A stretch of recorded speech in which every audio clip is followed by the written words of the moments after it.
estrés no se sabe muy bien lo que es, pero existe. Sí, Existe. ya existe. Yo decía que ayer el Atlético de Bilbao pues es un grupo humano que tiene mucho estrés. Claro. Don Ramón Pérez de Villamil, muy buenos días. Hola, ¿qué tal? Buenos días.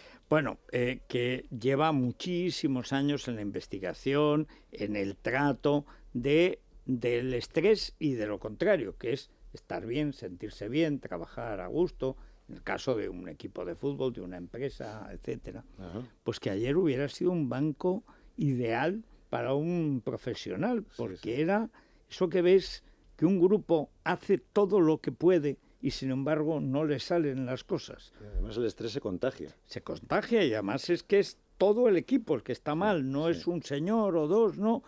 Y no es que no se esfuercen, no. Intentaron, es pero que no no, pudieron. es que no Pero salen. No solo se contagia, también hay grupos que no se consideran profesiones. Hay madres que tienen estrés. Sí, Hombre, ¿Se tiene puede que ser producir humano. entonces? Sí, sí. ¿Por qué se Claro. produce y en qué personas se produce? Si hay determinadas personas que tenemos más capacidad de estresarnos o que nos llega más. El estrés es una función fisiológica, quiero decir, es una respuesta ante un tipo de reto, de amenaza o de demanda particular.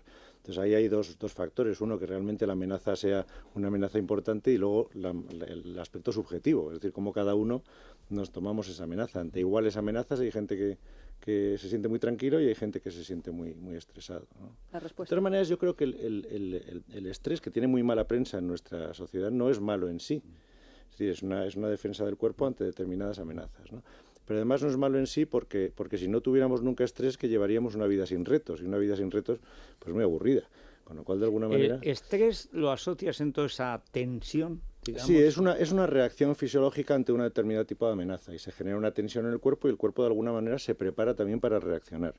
Entonces el problema es cuando acumulamos demasiado, cuando no somos capaces de liberarlo, de liberar esa tensión después del evento que haya ocurrido. Tú has fundado equipos deportivos. En el deporte es donde más se nota ese reto, que tienes que ganar, tienes que marcar, etcétera. Y luego lo más complicado en la sociedad moderna, que siendo el estrés un hecho individual, al mismo tiempo lo vives colectivamente, ¿no? Sí, o sí. viceversa, siendo Sí. un hecho colectivo lo vives individualmente. Sí, efectivamente. Pero yo creo que ahora mismo, en lo que yo noto en los grupos, ¿no?, sobre todo, ahora hay un elemento muy importante de estrés en la gente, y es sentir que su vida no tiene sentido. Es decir, llegar a casa, independientemente del dinero que ganes, sea mucho, sea poco, no encontrar un sentido a tu trabajo o a tu dedicación, que es a donde pones la mayor energía y el tiempo de tu vida, ¿no? Y eso yo creo que es una de las cosas que ahora mismo mayor estrés provoca. O sea, más que no llegar a todo, la sensación de que da igual que llegues o no, ¿no? Que no vale para qué hago nada. esto? Sí, o qué sentido tiene esto, o qué utilidad tiene mi actividad, ¿eh? ¿Para qué sirve todo esto Y que eso hago genera yo? estrés. Sí, eso genera mucho estrés. De hecho, hay un estudio muy curioso en el Ayuntamiento de Londres entre funcionarios de alto nivel y de medio y bajo nivel, y el nivel de infartos era mucho más bajo frente a lo que la gente creería entre medio y bajo nivel. ¿Por qué? Porque la gente de alto nivel tiene más posibilidades de actuar, de hacer cosas, de resolver.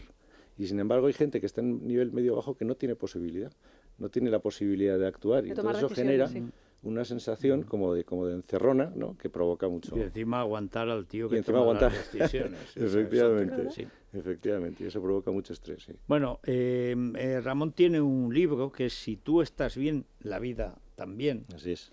O sea que todo al final depende de ti mismo. Sí, en una medida importantísima. Es decir, no solo de lo que ocurre en la vida, sino de cómo te lo tomes, sobre todo de cómo te lo tomes.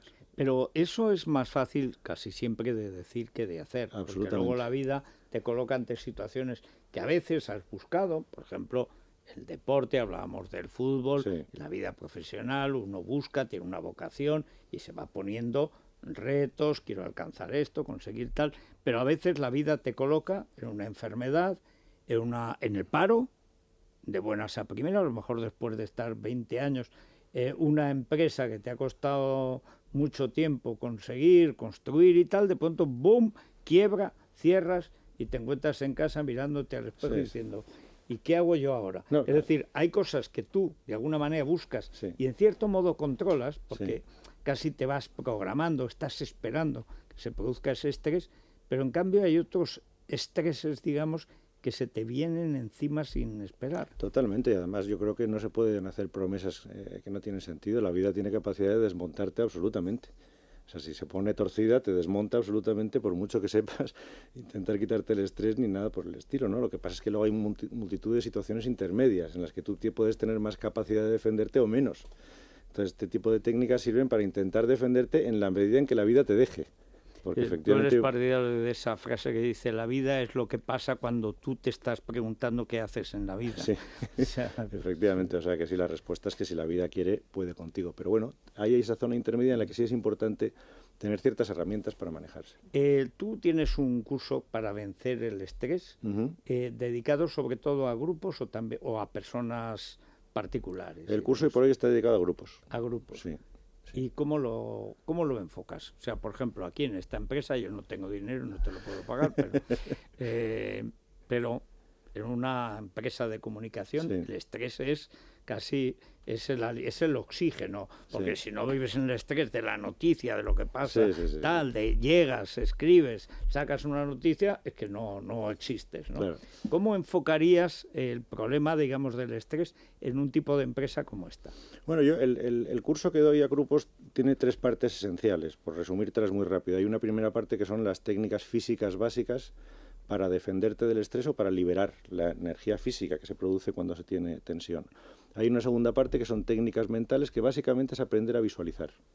A visualizar, que te sirve no solo para no encontrarte tú mejor cuando algo te ataca, sino para intentar cambiar las circunstancias que te rodean, que esa es una herramienta muy potente. Y una tercera parte... Cuando dices visualizar, ¿te refieres a ver o a algo más? Me refiero a la técnica de visualización, lo que se habla ahora tanto del poder del pensamiento. Bueno, a quitar paja, ¿no? A quitar lo que sobra. Bueno, es plantearte un objetivo que tú tengas, que puede ser, donde más investigación de ahí esto es en temas médicos, ¿no? O psicológicos, pero plantearte un objetivo que tú tengas, algo que tú quieras conseguir y aprender a vivirlo con la imaginación como si estuviera ocurriendo de manera muy focalizada. Y eso provoca que ese objetivo sea más fácil de alcanzar.